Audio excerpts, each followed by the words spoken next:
Good morning, guys. Good afternoon. Okay. Okay. So, perfect. So we're resuming from page 103 because the PDF is updated and it's changed. So we're gonna add some things about the endomembrane system. So what is the endomembrane system? The endomembrane system is a network of interconnected structures within the cell, responsible for the synthesis, modification, and transport of various molecules. Includes the endoplasmic reticulum, the Golgi apparatus, lysosomes, vesicles, and the plasma membrane. It works to produce, modify, and transport proteins and lipids within the cell and between the cells. So the endomembrane system, we have the nucleus, the rough endoplasmic reticulum, the Golgi, the smooth, secretory vesicles, lysosome, plasma membrane, nuclear envelope, nuclear pore. Endoplasmic reticulum is a network of flattened membrane-bound sacs and tubes. Functions in the synthesis and modification of proteins and lipids. Consists of two types, smooth and rough. The smooth one lacks ribosomes and appears smooth under a microscope, engaged in the synthesis and modification of lipids, including phospholipids and cholesterol. Plays a very huge role in the detoxification of drugs and harmful substances, particularly in liver cells.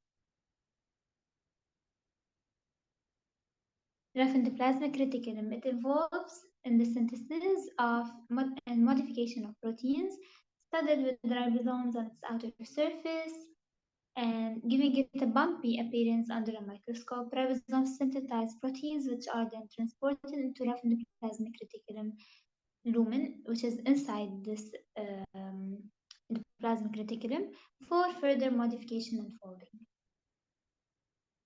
So the structure, we have the nuclear envelope here, and it's connected to the rough endoplasmic reticulum.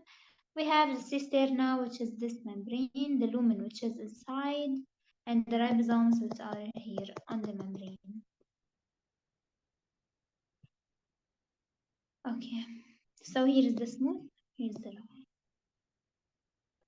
Endoplasmic reticulum signal sequence, a sequence of amino acids locating at the N-terminus of proteins destined for the endoplasmic reticulum.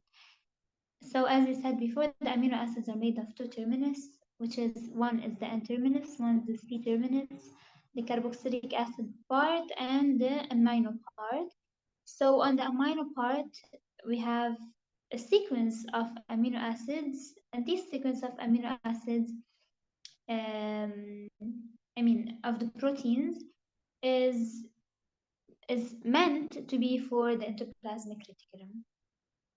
Functions as signal for directing proteins to the endoplasmic reticulum through targeting or sorting mechanisms.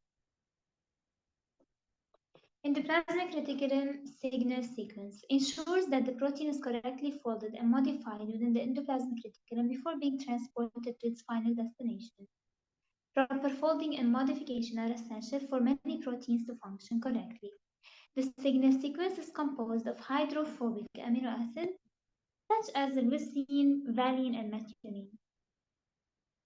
The roles interacts with the lipid layer and of the endoplasmic reticulum membrane to facilitate the insertion of the protein. Positively charged amino acids like lysine, arginine, which you're not asked if it's positively charged or negatively or polar or non-polar or hydrophobic or whatever, you're not asked about this. However, you should just know about the signal sequence of the endoplasmic reticulum. So these positively charged amino acids interact with negatively charged phospholipids in the endoplasmic reticulum. Why? Because positive attracts negative. After transport in the endoplasmic reticulum, the signal sequence cleaved off by signal peptidase enzyme. The remaining protein undergoes folding and modification, including the addition of carbohydrate groups and disulfide bonds.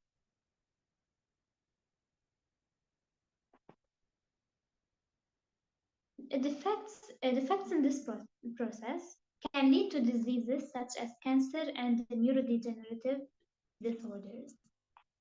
As an example, let's say we have a misfolded protein in the endoplasmic reticulum can trigger the unfolded proteins response, the UPR, which may lead to cell death if not properly regulated. So this is a very precise sequence, a very precise process.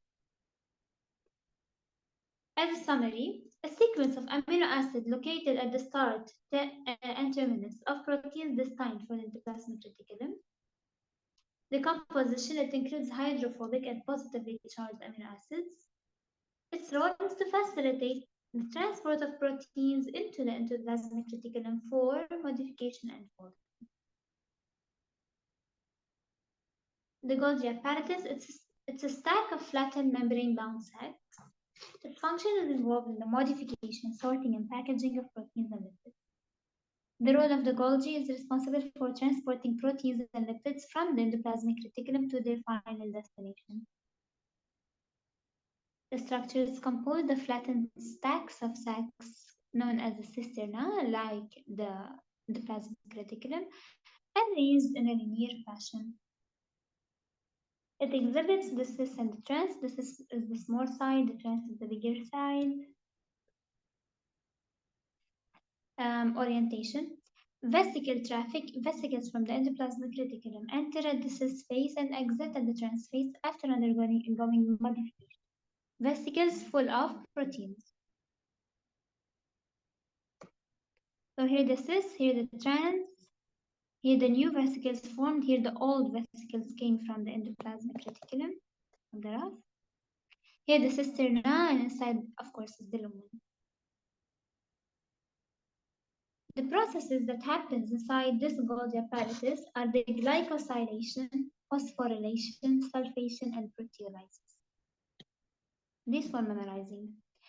So the glycosylation, it's an addition of carbohydrate group to proteins and lipids.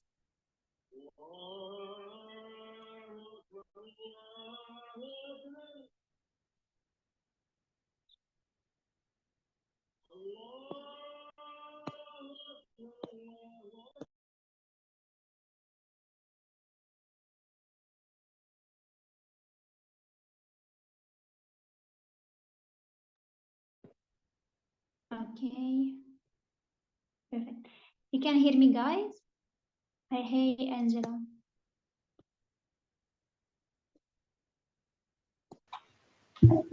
Yes. Yes. Perfect.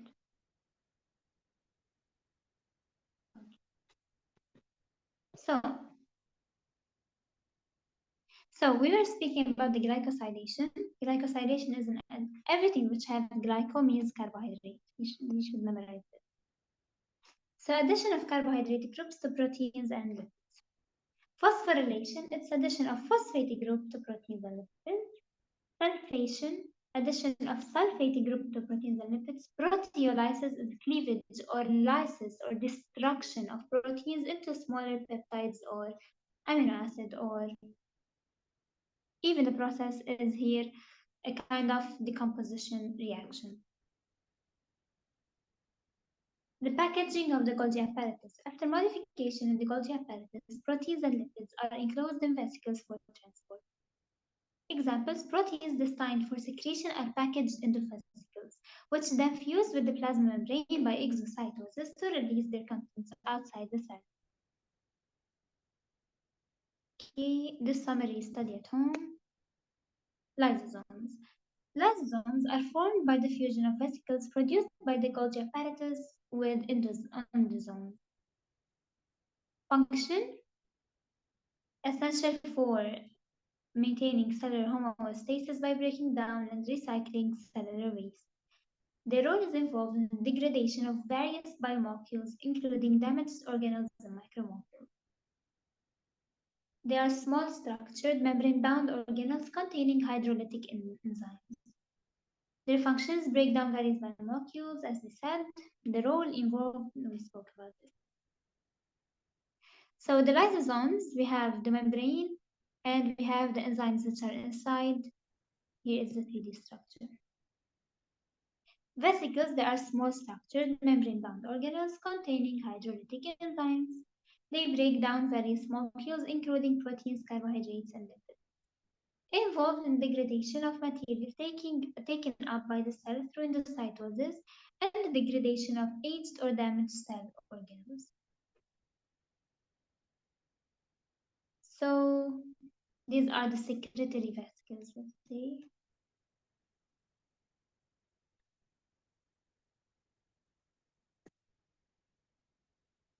So these secretory vesicles,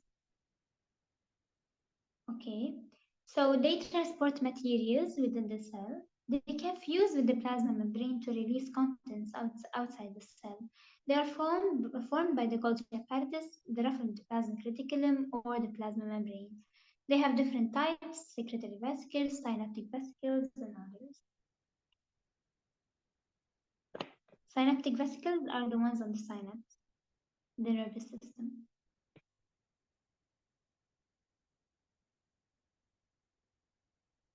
Okay, so they look like this.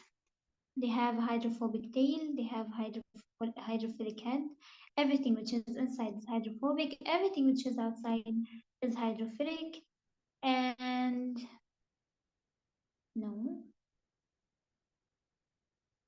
okay. These secretory vesicles, they store and secrete hormones in glandular glands. However, the synaptic vesicles, they store neurotransmitters in nerve cells. Phagocytosis, we have phagosome. What happens to phagocytosis? So here we're gonna have the bacteria, and then the macrophage will come and they will try to eat this bacteria. In a way, it will try to engulf around this bacteria and eat it. So here how it happens. And this phagocytosis happens, the same process that happens in our immune system is the same process that happens with the lysosome. However, instead of saying instead of saying the phagocytosis of the macrophage, we just say phagocytosis of the lysosome. So the lysosome also tries to eat the bacteria, here the bacteria, and then it will try to engulf. Here the lysosome is the purple color, bacteria is the red one. So it tries to engulf around this bacteria to eat it, creating a vesicle, and then this vesicle will try to go out by cytosis, secreting these particles outside of the bacteria or degrading them. Okay, cytoskeleton. A network of protein filaments within the cell provide structural support. We spoke about them, all of them. Intermediate, the microfilament, microtubule. Let's speak about them again. Microtubules are thick, hollow tubes that provide structural support and facilitate intracellular transport. Microfilaments, they are thin, like actin. Flexible fibers involved in the cell movement and shape changes. Intermediate filaments provide mechanical strength and help maintain the cell's integrity. Give me a second, guys. I have to pick someone. I'm sorry, guys.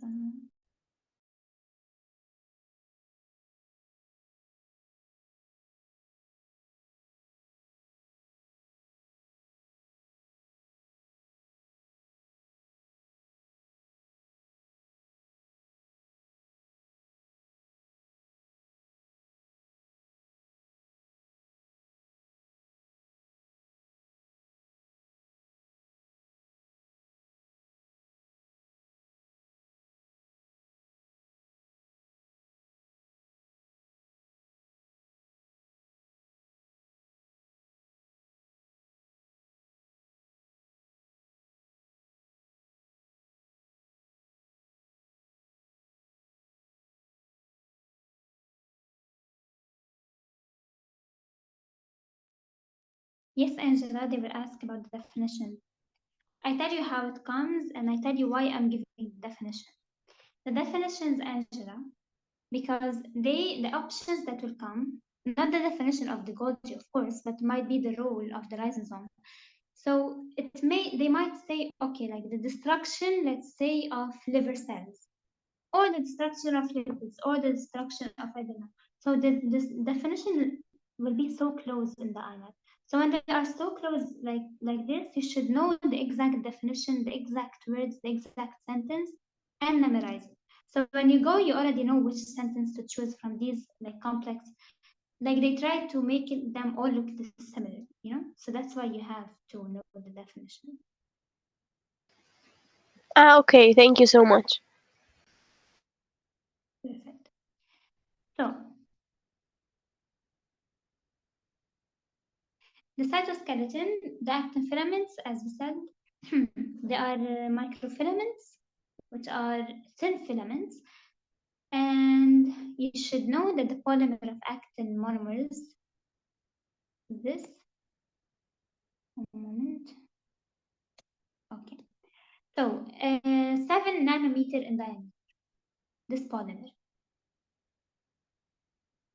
Globular protein arranged in helix, major contractile component of muscle cells.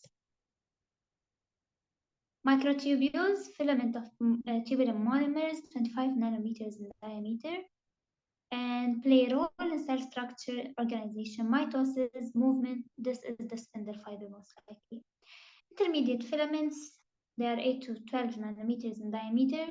They are cytoskeletal filaments and structural proteins in eukaryotic cells. And why structural?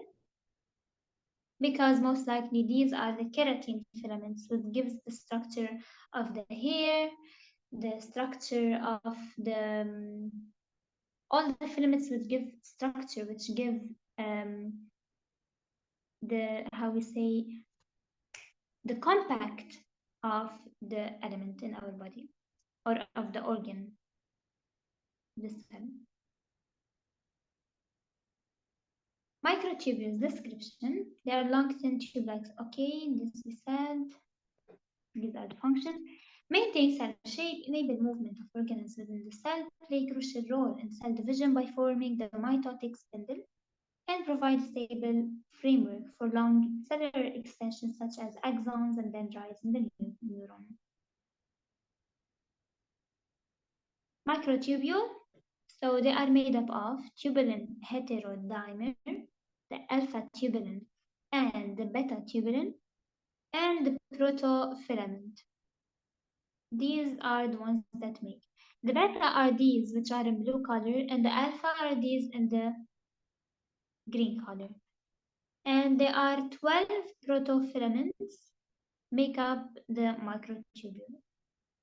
You should know only about the microtubules is that they are made up of protofilaments, and these protofilaments are the alpha and the beta. Okay? Microtubules form the axonines of cilia and flagella, essential for cell movement. Provide tracks for intracellular transport. Analogy, act as the scaffolding or highways of the cell, and the function serves as tracks for motor proteins such as kinesin and dynein. Facilitate the transport of vesicles, organelles, and other materials within the cell.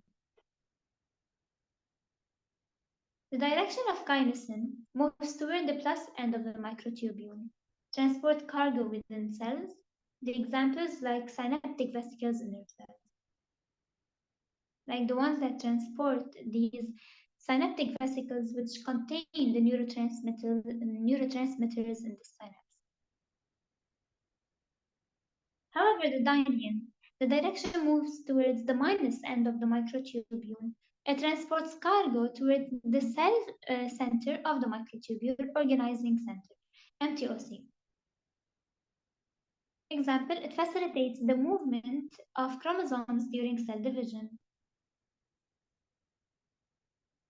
So we're gonna have the kinesin, as we said, and the dynein. The more the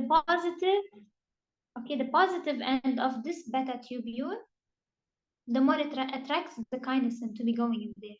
However, the negative ends of this microtubule, it will attract the dynein to go there. Okay? The positive end of the beta tubulin and the negative end of the alpha tubulin. negative A alpha. Influence of gene expression, chromosomes positioning. The cytoskeleton helps position chromosomes within the cell. Impact. This positioning affects gene expression. Consequences. They can influence cell fate and differentiation by altering how genes are expressed. Chromosome. No. Okay, this summary study at home.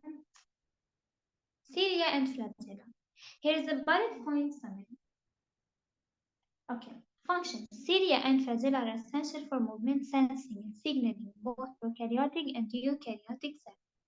As we spoke about the flagella and cilia, they have the 9+2 complex structure which looks like this, which in endosymbiosis used to be also a prokaryote.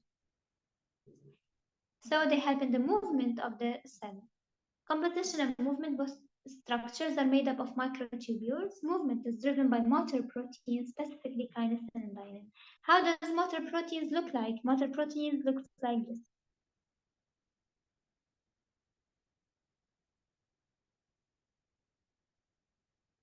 So what's this? We have the head, we have the neck, we have the tail, and we have the tail fibers. This is how motor proteins look like. Okay, like kinesin, dynein, myosin also is a motor protein. The effects of disorders. Issues with cilia and flagella function can lead to ciliopathies, neurodegenerative disorders, and male infertility. So this is how they look like. The flagellum is this, the cilia is this, and they move in this way, and here they move in this way. See the way? Like this. So the flagella is most likely found in sperms. Flagella is also found in other prokaryotes like the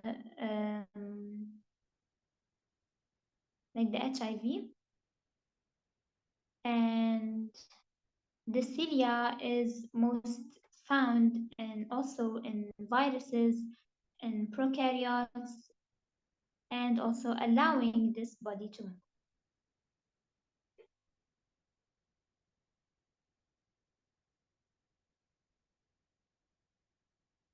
Cilia are hair-like structures with microtubules 9+2 complex. They found in tissues and organs such as the respiratory tract, reproductive tracts, and inner ear. Respiratory tract help move mucus and trap particles out of the lungs. Reproductive tract aid in moving eggs and sperm towards the uterus and fallopian tubes. Inner ear detect sound and maintain balance. Primary cilia. They are small hair-like structures with microtubules 9+0, not 9+2. The primary ones are 9+0 complex. They have sensory functions involved in detecting external signals. Signals transduction plays a role in relaying signals from the environment to the cell. Development contribute to cellular processes during development. So sensory, signal transduction, and development. The primary cilia, the cilium here is dissected. So first, we're gonna have cilia consists of a ring of microtubules, scaffolding called the axoneme, covered by cell membrane. Molecules are transported via intraflagellar transport (IFT) using motor proteins that travel up or down the microtubule. The axoneme is anchored in the cell by a basal body. A cross-section of an axoneme reveals either a 9+0, which is the primary cilia structure, or a 9+2 complex arrangement of microtubules. The 9+0 looks so simple like this. However, the 9+2 looks more complex like this. Here we have the ciliary membrane and the doublet microtubules which are inside. However, the 9+2, which is the motile cilium, which is the second one, the one which moves, the main one of the body, single microtubules, and dynein and radial Dynon arms, which are these blue here, and we're gonna have the radial spokes, these. In multicellular or 9 plus 2 complex, tubules work with the dynon arms and protein spokes that link them to produce movement. Here they will produce movement.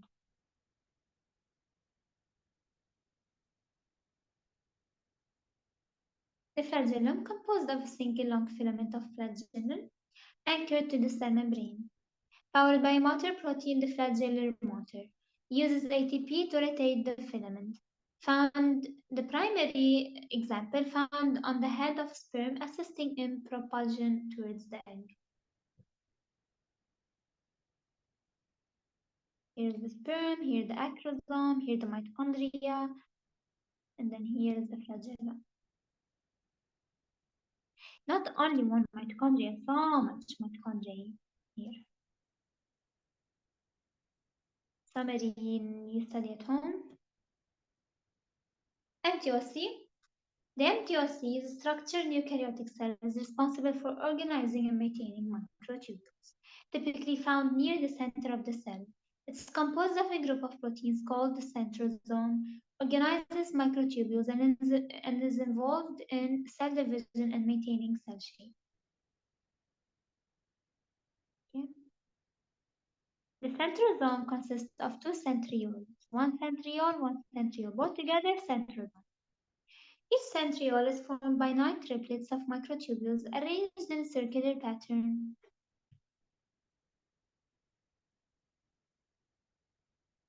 Nexons, a type of proteins, hold the triplets together. Since we said 9 triplets, so here they're gonna hold each other's hand to form this centrosome, centriole.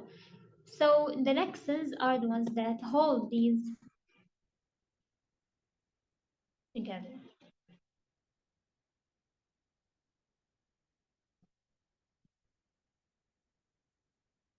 Nexon. Centrioles are encircled by a protein layer known as the pericentriolar material, PCM. The PCM anchors the centrioles to the cell membrane. PCM plays a role in the nucleation of microtubules. It's a protein layer around centrioles. The centrosome serves as the main site of microtubule nucleation. Centrioles are responsible for synthesizing microtubules. During the cell cycle, centrosomes replicate and generate daughter centrioles. Daughter centrioles contribute to forming the mitotic spindle fiber during cell division. The mitotic spindle assists in separating duplicated chromosomes and contributing them to daughter cells, specifically in the metaphase, anaphase, and this parts. The MTOC, we're gonna have here the interphase, which is G1S, G2 in the mitotic phase. So, how the MTOC happens? We have the centers of maturation in the mitotic phase, and here between the M and G1, the next interphase after this mitotic phase, the centriole disengagement, and then here procentriole initiation, and then here elongation. So we have 3 steps. We have initiation, G1S, elongation, SG2, maturation, G2M. And here, where it really works, the spindle fiber, here it gets its function after these 3 steps that happen. Okay. Defects in MTOC function can lead to diseases such as ciliopathies and neurodegenerative disorders. The MTOC is a target for cancer therapies as disrupting its function can induce cell death. Microfilaments, thin rope-like structures composed of the protein actin, distributed throughout the cell with high concentration near the plasma membrane play a role in cell movement, muscle cell contraction, and cell division and formation of the contractile ring during cytokinesis. Specifically used to form the contractile ring during cell division and provide the structural framework of microvilli. Where are these microvilli? These microvilli exist in our body in different systems, like the intestine, small intestine, and others.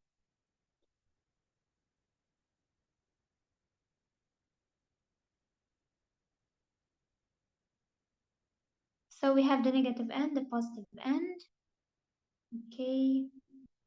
And of course, as we said, to contract, we need ATP. Without ATP, our muscles cannot contract. Without ATP, these microfilaments cannot work. Microfilament, intermediate filament, and the microtubules, how do they all look like together?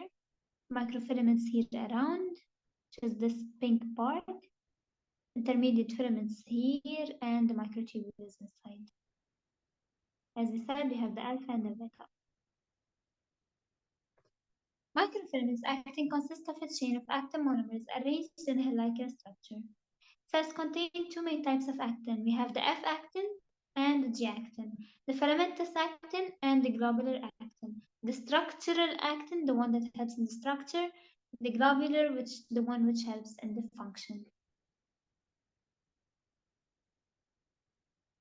Microfilaments maintaining cell shape provides support and structure to the cell, enabling movement, participates in forming contractile structures, and facilitates the movement of cilia and flagella. Signal transduction plays a role in signaling pathways that regulate cellular processes. The G-actin assembles into F-actin filaments and participates in various cellular processes. Its concentration in the cytosol is carefully regulated as changes can impact cell structure and function. Imbalances between G and F-actin can contribute to diseases like cancer and heart disease. Gaining insight into microfilament function may lead to improved treatment options. Intermediate filaments, thicker and more stable compared to microfilaments and microtubules. Composed of various proteins distributed throughout the cell and especially abundant in cells subjected to mechanical stress. Involved in maintenance of cell shape, of structure, attachment of organelles to the cytoskeleton, provide structural support for the nuclear envelope and desmosomes. What are the desmosomes? Desmosomes are the cell junctions,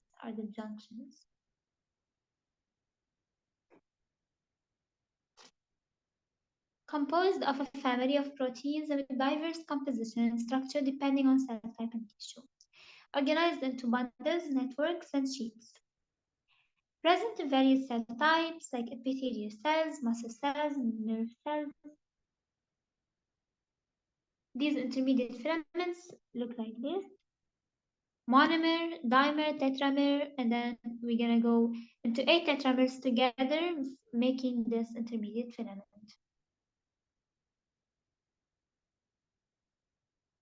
Okay. A single rod-like protein polypeptide chain with N and C terminal domains. In dimer, the two polypeptide chains wound around each other in a coiled coil structure. The dimers associate in a staggered anti-parallel fashion forming tetramers, and then 8 tetramers would be around each other forming protofilaments, which are the intermediate filaments.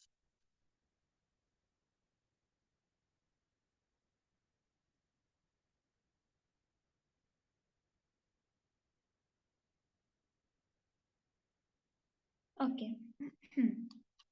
Comparing animal, plant, and bacterial cells. So, animal cells, in a summary. No cell wall, smaller cell size compared to plants, presence in centrioles. Centrioles are present, involved in cell division. Has lysosomes for breakdown, have mitochondria, and does not have chloroplast. Plant cells possess a cellulose cell wall for structural support and protection, generally larger than animal cells because they have the vacuole. Do not contain centrioles, feature central vacuole for storage purposes, contain chloroplast for performing photosynthesis, do not have lysosomes. Okay, bacterial cells possess a cell wall made up of peptidohelicane or peptidoglycan. I'm sorry, I said it in Italian. Peptidoglycan for support and protection. Exhibit diverse shapes, spherical, rod-shaped, and spiral-shaped. Lack a defined nucleus, genetic material is located in the region called the nucleoid. Do not have organelles such as mitochondria and lysosomes. May possess flagella for movement. Can have villi for attachment and genetic material exchange. Yay.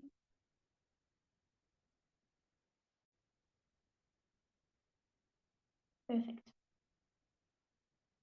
So good afternoon, Rafi. Good afternoon, Saad. Good afternoon, Sayed.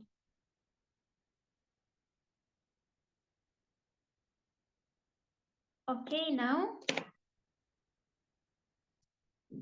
Perfect. So we spoke about fastly, for the people who were not here, we spoke about fastly about the endosystem, more in details about some organelles, some parts, and yeah.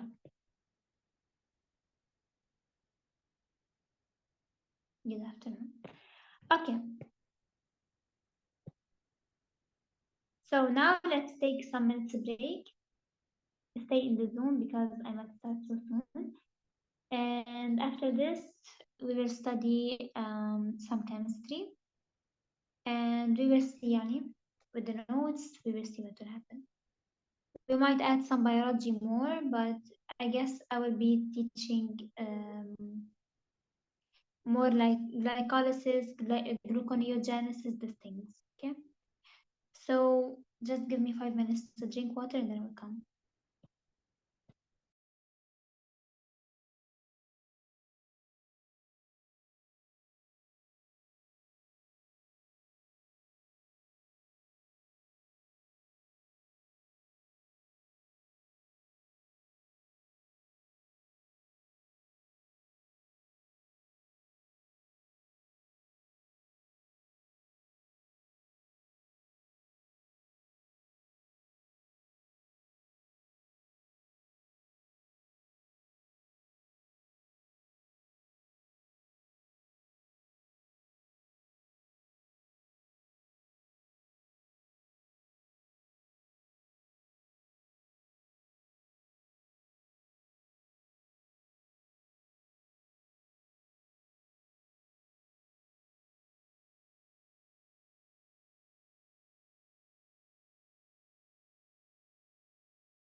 Okay. So I came.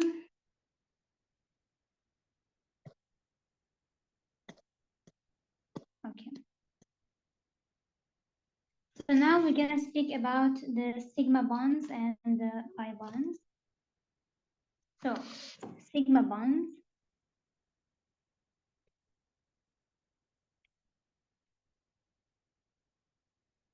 occur when the orbital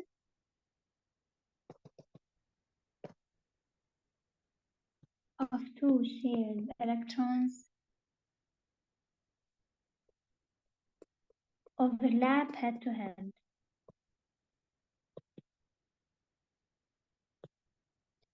Pi bonds occur when two orbitals overlap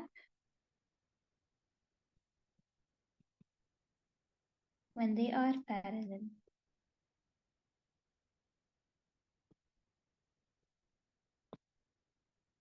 Okay, let's get some examples. Let's say we have methane.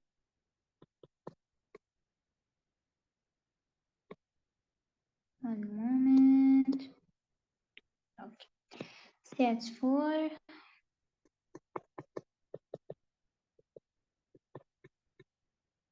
So of course here we will have this is the tetrahedral structure 109.5 sp3 tetrahedral soluble in nonpolar substances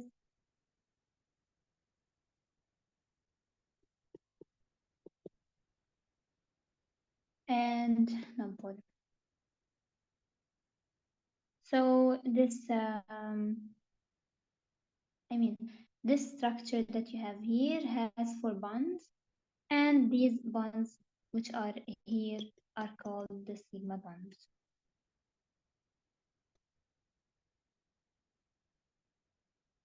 Okay. Sigma is the normal bond that happens between any single bond, double bond, and of course it's the overlap between the head to head of these two shared electrons. So we spoke about the single bond. Let's speak about the double bond. Let's say we have C2H4. So C2H4 looks like this.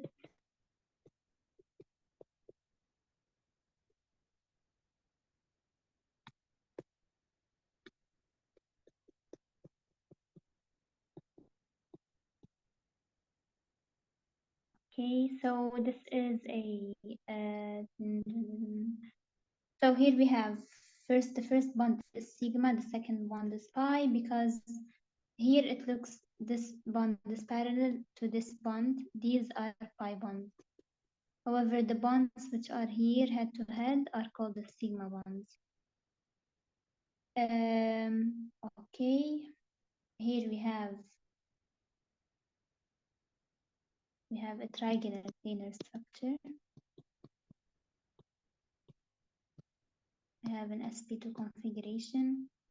We have 120 degrees between them, the angle.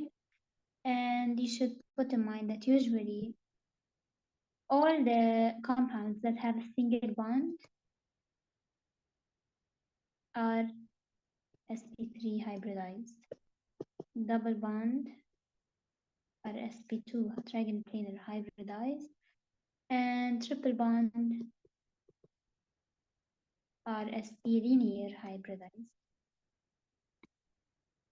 Charles here 180 degrees. Here 109.5 tetrahedral, and here the trigonal planar 120 degrees.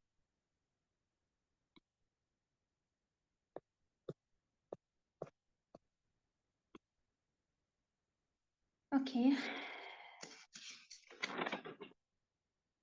Let's speak about the last one, which is the triple bond. we have, let's say, C2H2 acetylene. So it looks like this.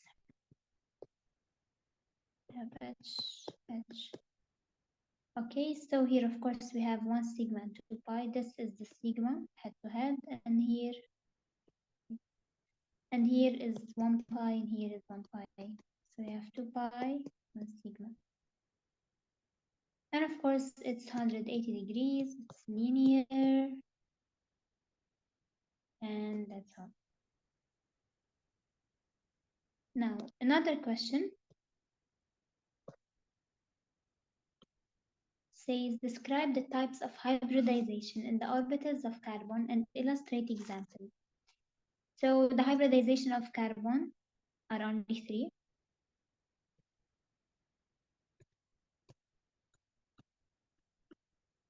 According, of course, to its saturation, how much it can be reactive, how much it can hold, how much it's saturated, how much it's unsaturated, how much we can break it.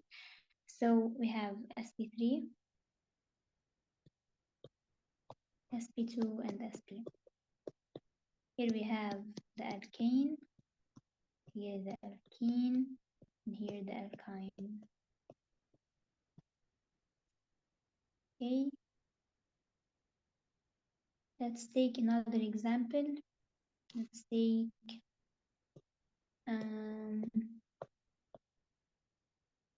let's take the benzene as an example. C6 has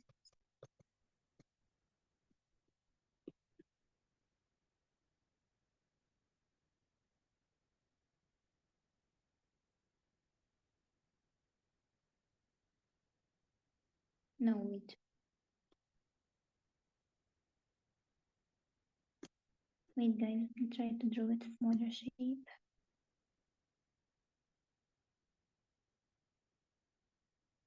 I don't know. So it looks like it has 6 carbons. 1, 2, 3, 4, 5, 6. Perfect. So it has, let's say we have a double bond. Okay, here we have 3 double bonds. Of course, it will have 1 sigma, 1 pi, since it's a double bond. On the double bonds, we always have 1 sigma, 1 pi. On triple bonds, we always have 1 sigma, 2 pi. Pi are the parallel ones. Imagine that they look like this, head and head together, the sigma, and then another one up and one up. These parallel ones, these are the pi. Another one down, another one down. These parallel from down are the other pi ones. So perfect. So here we have. Do we have to memorize this? In double bond, there is 1 sigma bond and 1 pi bond, and triple 2 pi and 1 sigma, right? Yeah. You should just know them. You should. The thing is, they are easy to know why, because usually of course, any bond that happens, of course, it's sigma. However, any other bonds above this sigma or under, let's say, sigma above, up is a pi, under is a pi. Just know this, because usually, like, the pi ones are parallel and the sigma ones are looks like this, like the bonds, the ones that makes them attached. So here, let's take this portion of benzene. This portion is trigonal planar. This portion has double bond. So we have here sigma, pi, sigma, pi, sigma, pi. So we have here 3 sigma and 3 pi bonds in benzene. Here we have 2 between the carbons and 1 between the hydrogens. Of course, 3 pi. We said we have 3 pi exactly. And yeah. Let's take another example.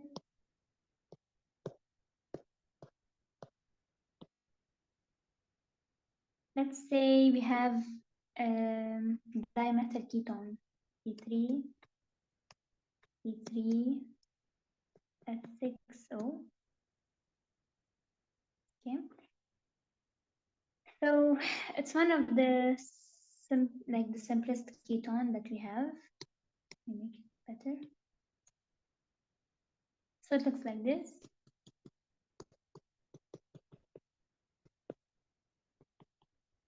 Okay. So usually, as we said, the ketone has this has two R's, two radicals around the carbon. And if you see here, we have a double bond. So here we have one sigma, one pi, and here we have only one bond. So here we have one sigma and one sigma. So here we're gonna have three sigma and one pi. One, two, three, exactly, and one pi. We are speaking here only for the central part. Okay. For the part which is attached to carbons and to oxygen. Okay. However, if we're gonna speak about the ones here, CCH3 looks like this.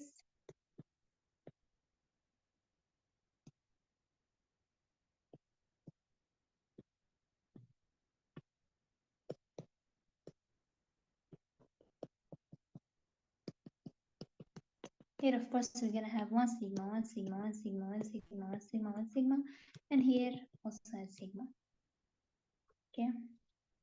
The nitrate NO3 minus. It will look like this. So if you look here, we have double bond. No, here only one bond. Yeah. So if you see here, we have a double bond. So of course, one pi, one sigma. So sigma pi, the sigma sigma. So we have 1, 2, 3, 3 sigma 1 pi. Yeah. Okay. Let's say you have sulfate, SO4 2 minus. So F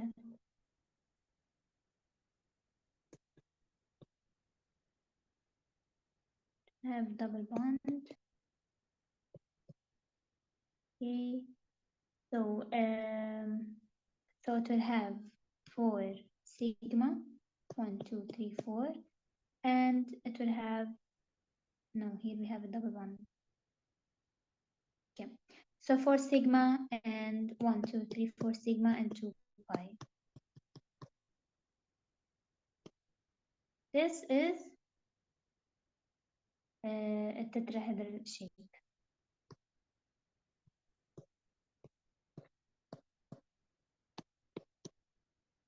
Let's say we have water, H2O.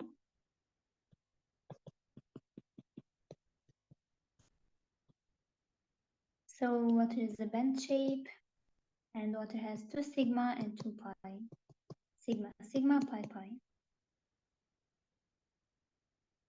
Okay, water is an sp3 shape. You can also take into consideration these two. Take into consideration the resonance that happens in these two, and consider water as tetrahedral also, no problem. Okay, so some books say bent, some books say tetrahedral, no problem.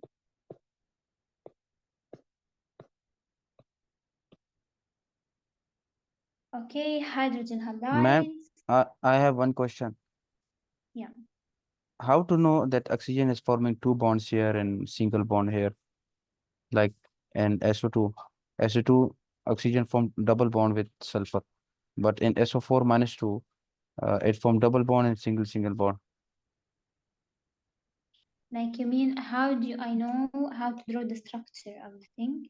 Yeah, that oxygen is forming double bond and single bond. Who are you? I'm sad. Sad. You mean like there was structure.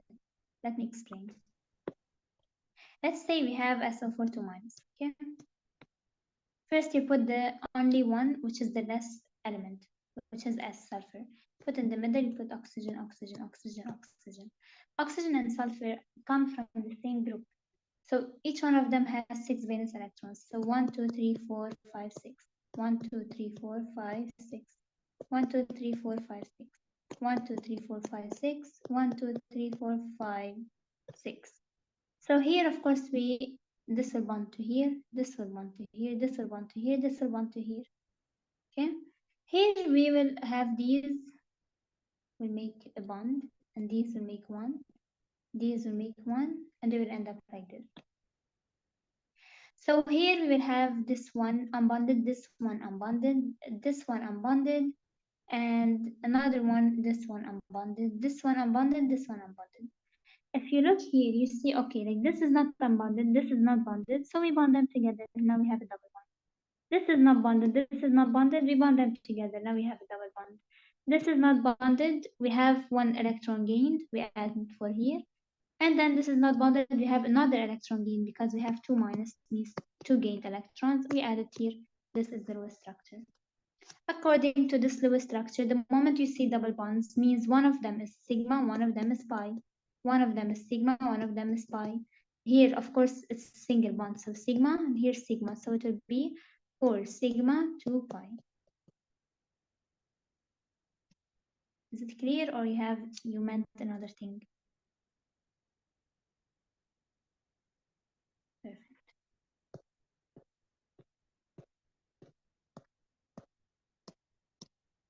Okay, so we were speaking about the hydrogen halides. What are the hydrogen halides? What are the halides? Halides are the halogens. Okay, halogens are fluorine, chlorine, iodine, bromine. No, say, you do not have to know the resonance. It's not this deep in Imat. So we have HF, HBr, whatever. So let's see. Of course, like all of them has a sigma. Why? Because it's single here. Between hydrogen and this molecule, there's only one single bond. Okay. These have 7 valence electrons. HF have 1, 2, 3, 4, 5, 6, 7, like this. So one single sigma bond.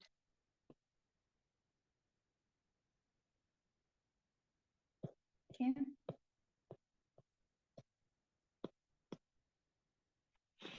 And it's a linear sheet. Let's speak about oxoacids. So the oxoacids of nitrogen,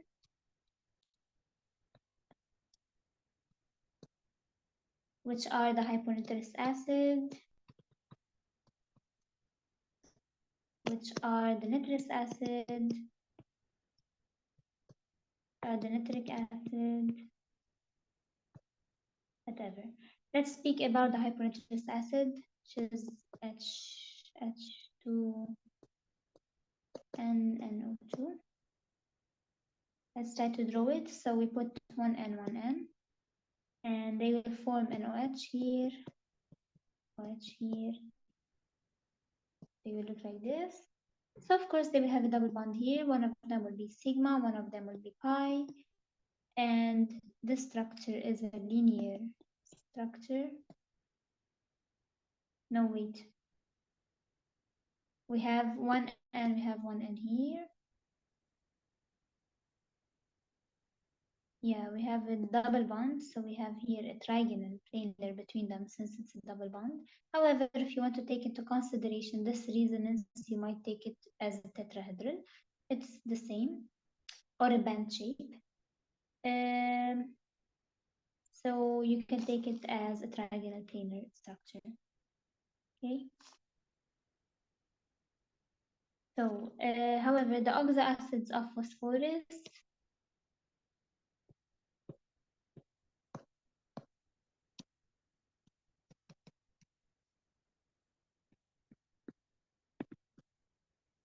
which are the hypophosphoric acid,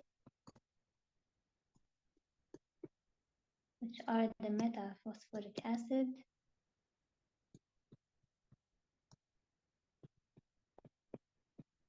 which are the pyrophosphoric acid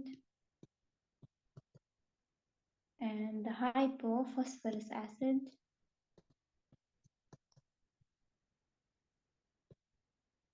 and the phosphorus acid.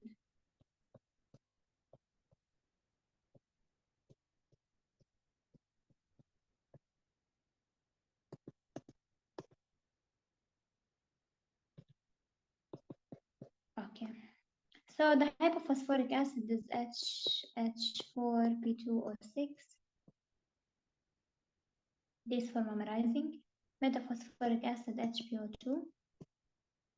Pyrophosphoric acid H4P2O7. Hypophosphorus acid H3PO2. And phosphorus acid is H2PO4.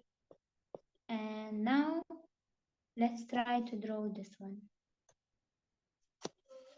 Okay, so H2PO4. Let's try to draw it.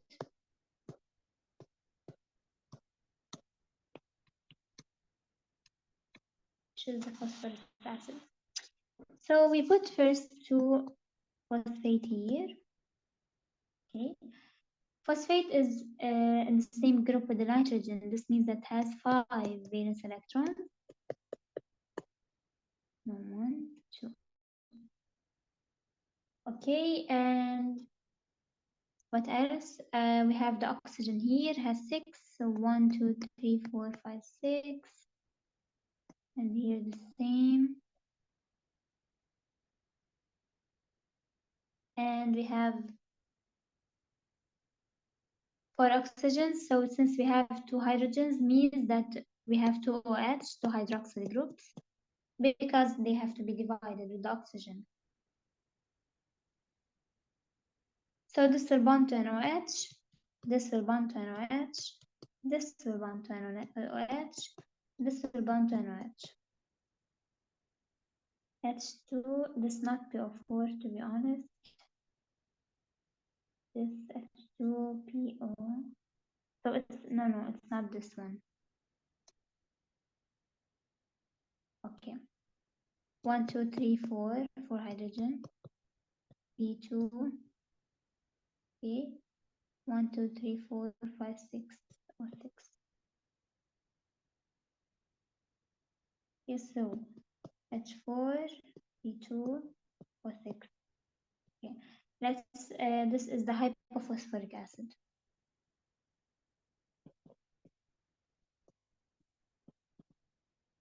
And the phosphorus.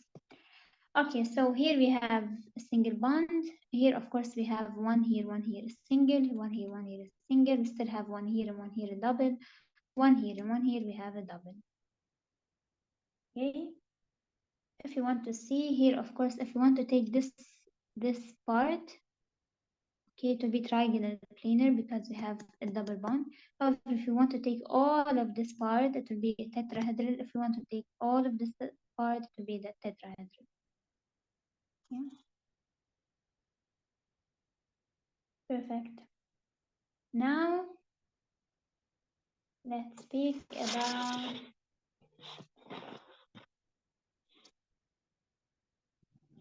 the halogens.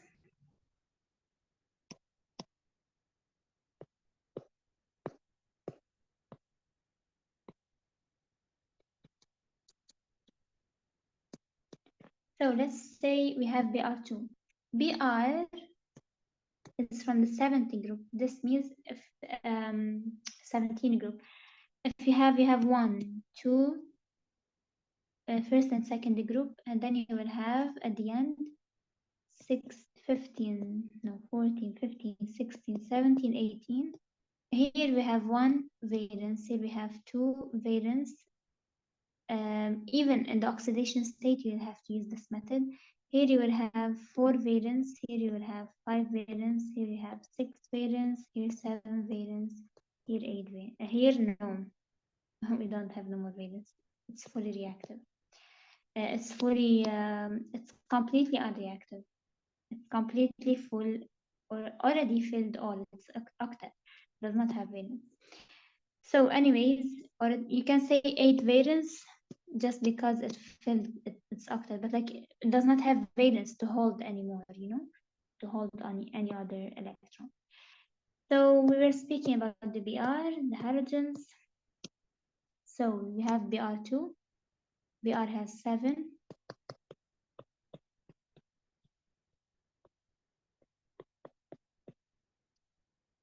Okay, so this is a sigma bond. Here is a linear structure. However, let's say we have, now make it harder, BrF3. So we will put, let me try. Okay, so BrF3. So we put first Br, fluorine, fluorine, fluorine. 1, 2, 3, 4, 5, 6, 7. 3, 4, 5, 6, 7. 1, 2, 3, 4, 5, 6, 7. 1, 2, 3, 4, 5, 6, 7. 1, 2. This one we take it here. It will be only 1. Okay. Here 1, 2. Okay. Okay. Okay. So here we're gonna have 1, 2, 3, 4, 5, 6. Wait. 3, 4, 5, 6, 7. Okay. So the BRF3 will have here 1, 2, 3, 4, 5, 6, 7. 1, 1, 2, 3. Yeah, it will have like this, to look like this.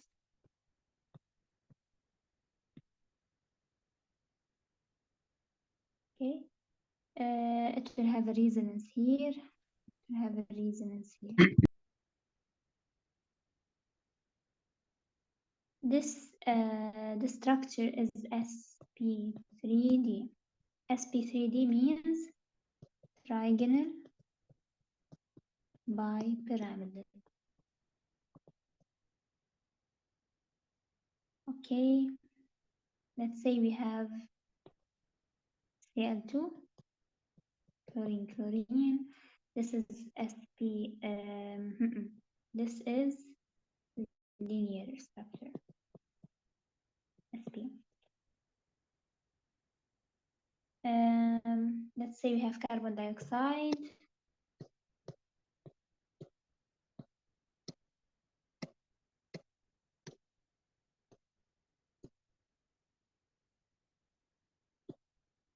sp3d.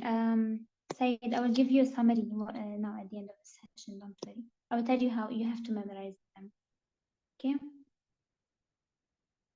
So carbon dioxide, we have CO2 here. Don't forget CO2 is non-polar. So of course we will have sigma as the pi pi, sigma sigma. And it's a linear sp structure. If you take it as a whole, it's a linear structure. However, since you see there's a double bond, here on this double bond we have an sp2. It's a trigonal planar because there's a double bond. So if you take it as a half, this by itself, trigonal planar, trigonal planar. As a whole, linear. Okay. Why linear? Why it's considered as linear? Because of, as we said, the resonance, and not just the resonance, is also about we have these two atoms, they cancel each other, making it linear.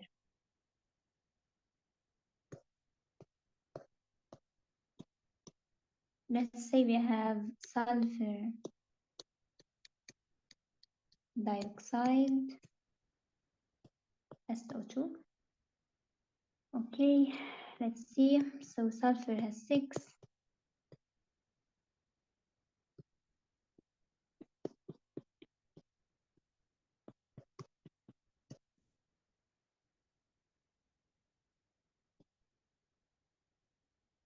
Okay, so here we still have 1, 2, 3, 4, 5, 6. Okay, perfect. So here these two will go as double bonds. So just the first one here, it will be double bonded here. Second one here will be also double bonded here. And these will be deleted and will have a resonance here. This is the band shape. And this has an sp2 because we have double bond. Okay. To give the summary, let me try to tell you the summary. So the summary is, let's do this.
Okay, guys, so this is mainly the summary of the hybridization rule.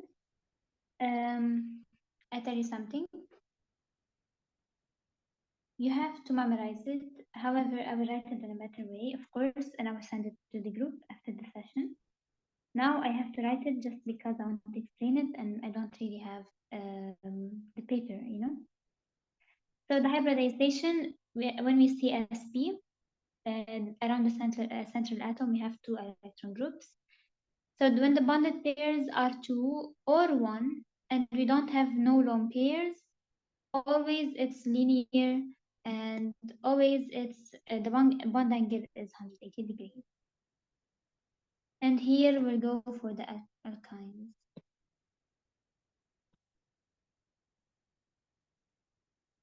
Means the triple bond. sp2 goes for the alkenes, which are the double bond. They have 3 around the central atom. They can have either 3 bonded pairs, either 2, either 1. They can have 0 lone pairs. They can have 1 band, 1 lone pair or 2 lone pairs around the central atom. If it has zero lone pairs, it's trigonal planar, 120 degrees. If it had one lone pair, it's a bent shape. If it had 2 lone pairs, it's a linear shape. sp3, and of course it's 120 degrees. This is trigonal planar. Trigonal planar mainly if no lone pair. sp3 is the tetrahedral one. If it has 0 lone pairs, tetrahedral. It has 1 lone pair, it's trigonal, pyramidal. If it has 2 lone pairs, it's bent. If it has 3 lone pairs, it's linear. It's 109.5 degrees. sp3d, if it has 0 lone pairs, it's trigonal bipyramidal, like the example that we saw. If it has 1 lone pair, it's C-shaped. If it has 2 lone pairs, it's linear. If it has 3 lone pairs, it's seesaw. And it can be 90 degrees or 120 degrees, the bond angle. sp3d2, it can have 0 lone, if no lone pairs, it's octahedral. If there was 1 lone pair, it's square pyramidal. If it had 2 lone pairs, it's square planar. Okay, so make sure you know this chart. I guess it might help so much. You just have to count the lone pairs and know the shape.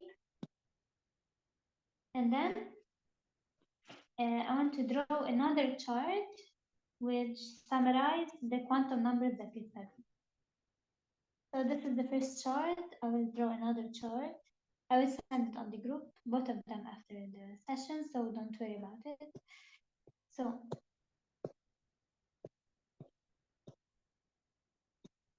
okay, I mean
Okay, so this is the chart of the quantum numbers.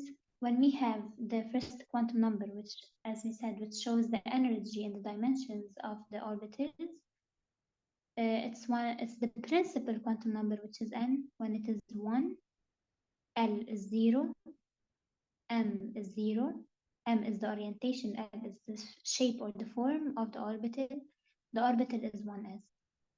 When you see n is 2, L is 0, M is 0, the orbital is 2n.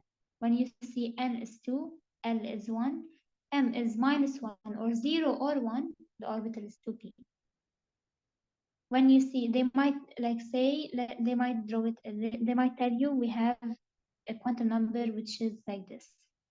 Let's say they might draw it. It came on the TORC exam before. They asked like we have 3, 2, 1. What is this orbit? And they said also minus, let's say half. So they said, what's this orbital? You see, where is the 3? It's here. We have 2 is L. We have after this 2, we have a 1. So this is 3D. So in this way, you are able to know the orbital. So in this way, you are able to know each orbital itself, how much n, and like what's the number of n, what's the value of L, what's the value of m, to make this orbital. In other words, you can say that this orbital has the energy number is 1, the shape number, the value of the shape is 0, and the orientation of this electron is valued 0. And in this way, you can know the orbital that this electron is orienting around.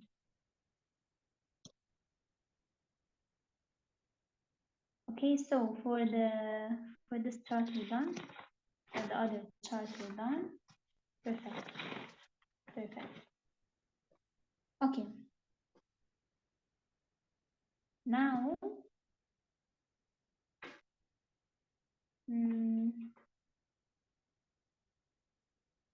okay. So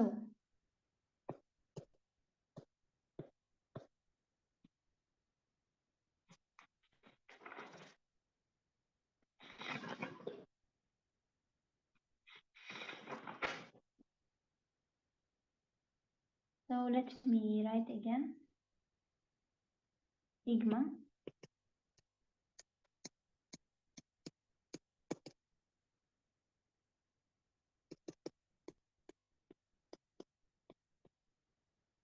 head-to-head overlap to p orbital. However, pi sideways overlap of unhybridized. These two definitions are for eating. Unhybridized p orbital.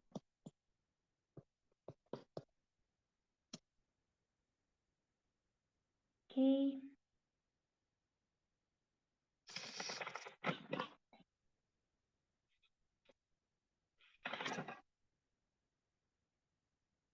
Okay. Now,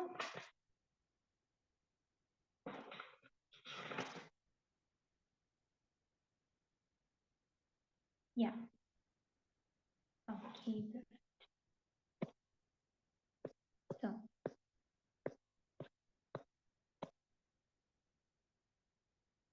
write metallic and non-metallic oxide salts, oxacids, hydracids. So, metallic oxide, or let's do this.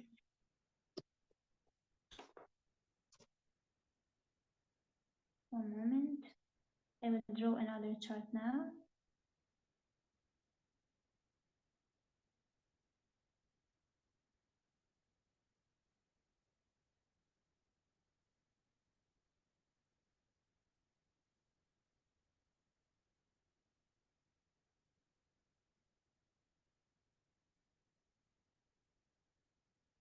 Okay.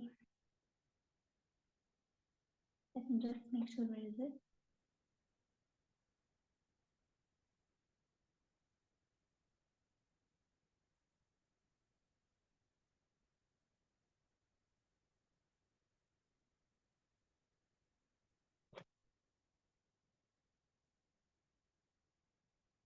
Perfect.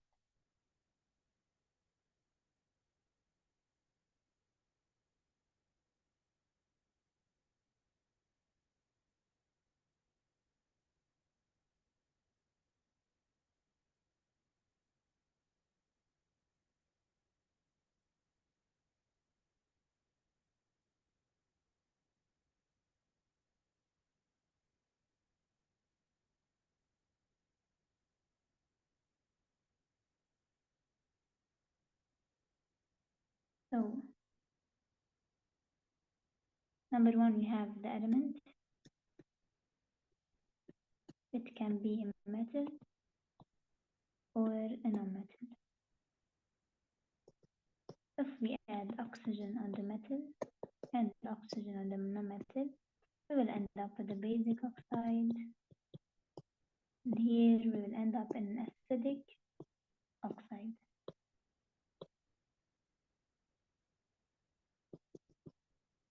Perfect.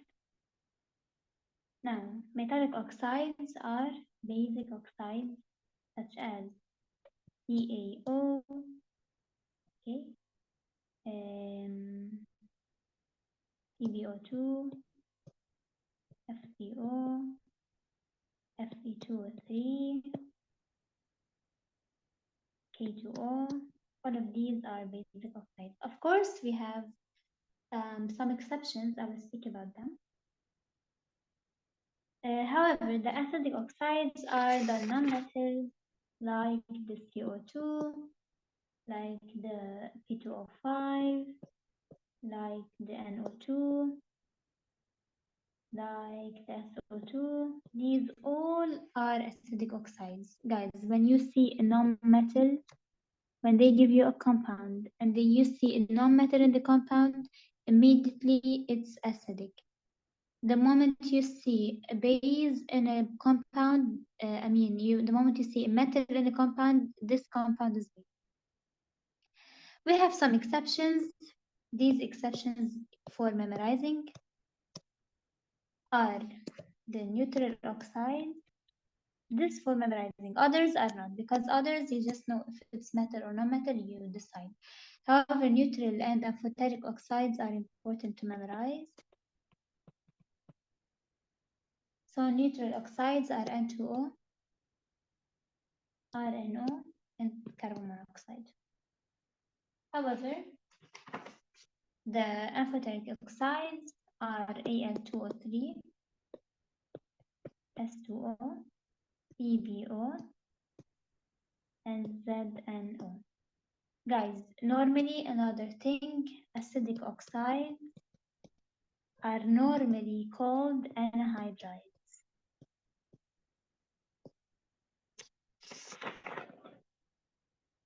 Okay.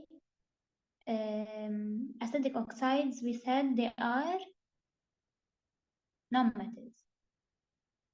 So they are nonmetals. If you remember when we were studying about the shape of the ATP in the biology, we said that the ATP looks like this,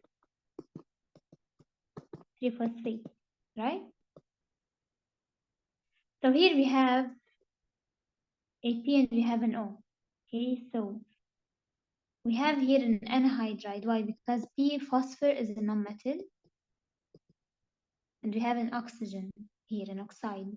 So these, the nonmetal and the oxygen together will form an anhydride. So the bonds between these phosphates and the ATP is called a phosphoanhydride. It's called anhydride bond. Phosphoanhydride bond. Okay.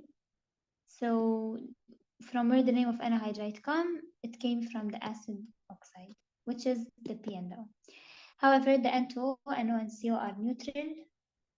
Al2O3, S2O, PbO other than O is an amphoteric oxide. These to memorize.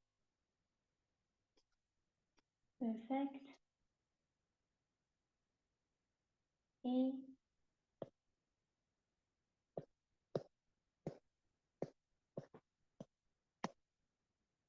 Perfect.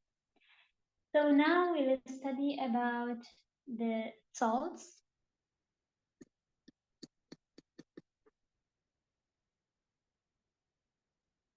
Salts. Okay. So salts are generally characterized ionically, constituted of metallic ions, positive and negative, obtained from one or more protons to the molecules of oxygenated acids or hydracids.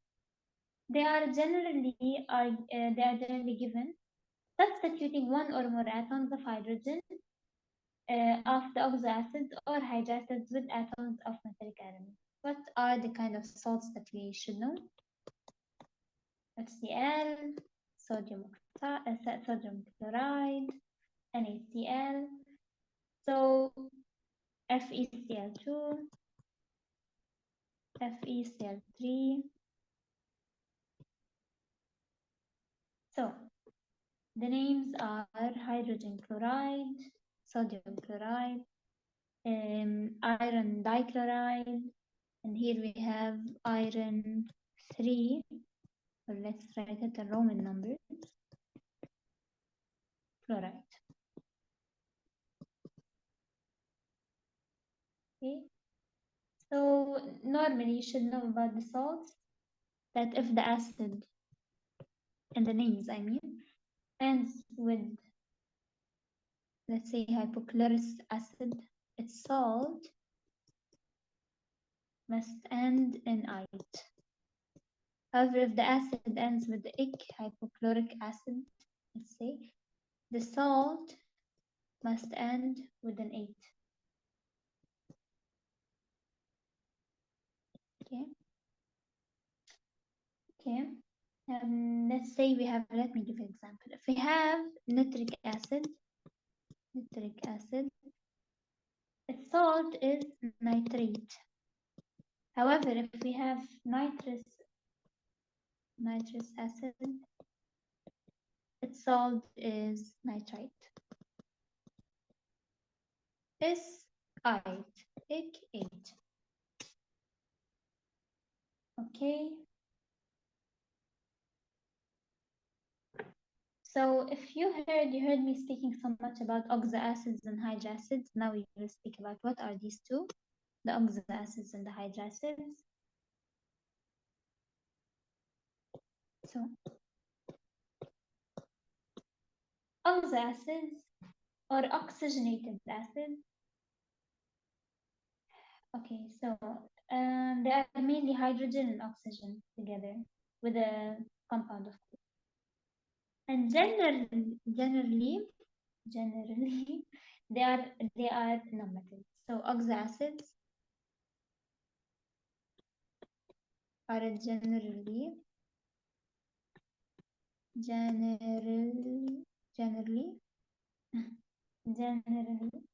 nonmetals.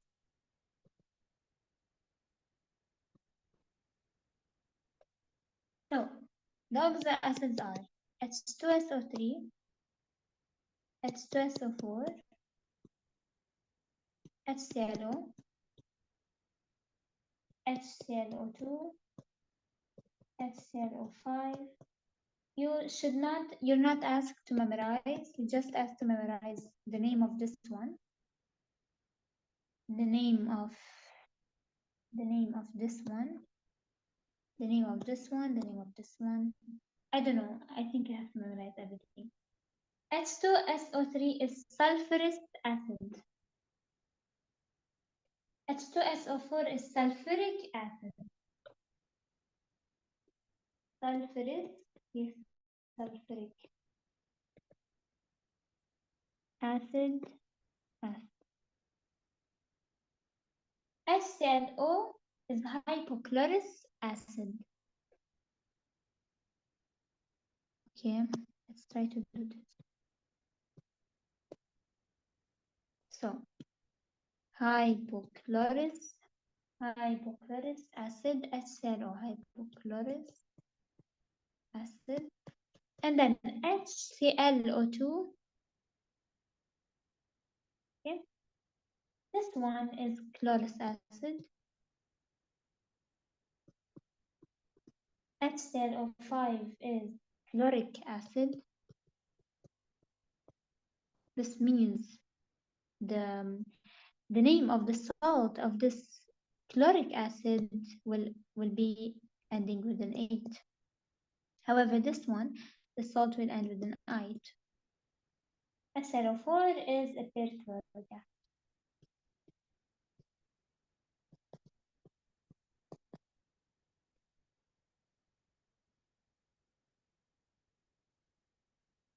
Perfect.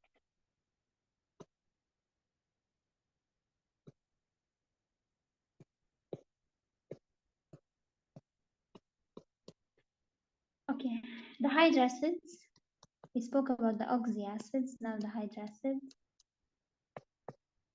We have HF. Usually they are hydrogen and halogens together. HI, HCl, H2S, H2SE, H cyanide, HSCN. HF is hydrofluoric acid, HBr, hydrobromic acid, hydriodic acid, hydrochloric acid, hydrochloric acid, hydrosulfuric acid, hydroselenic acid, hydrocyanic acid, and the last one is thiocyanic acid. Why thio? I will tell you now why. So thiocyanic acid. Why thio? Because it has a thiol group. What is the thiol group? The thiol group is SH. Is sulfur bonded with hydrogen. This is the thiol group. This for memorizing. Okay. What is the phenol group? The phenol group is like the alcohol group. Or let's do it on another page.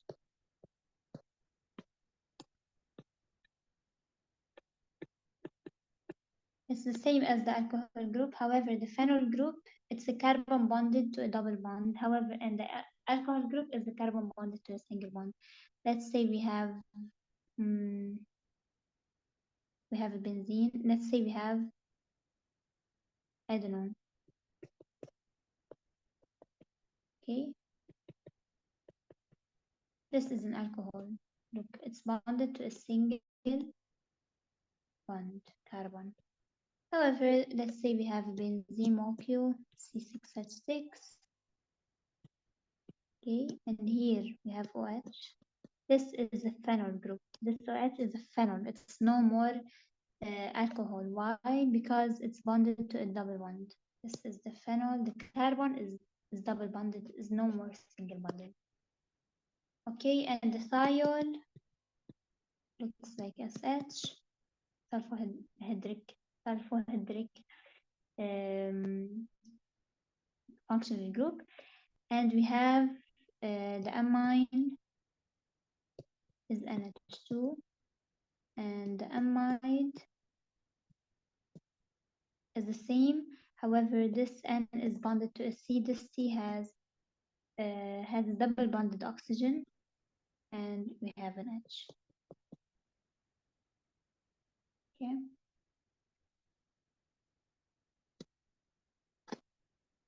Okay.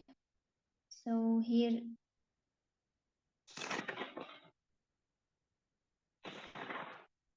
Okay.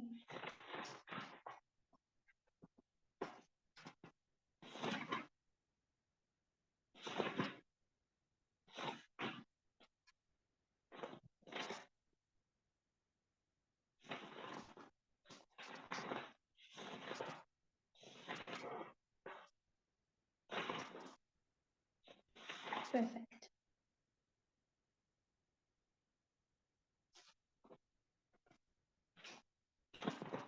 Okay.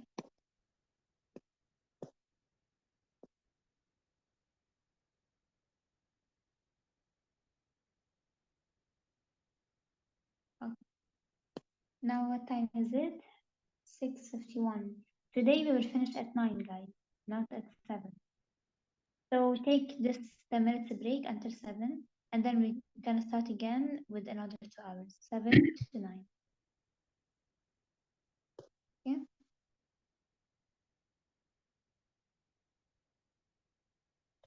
So when it's 7, we start another class, and we continue.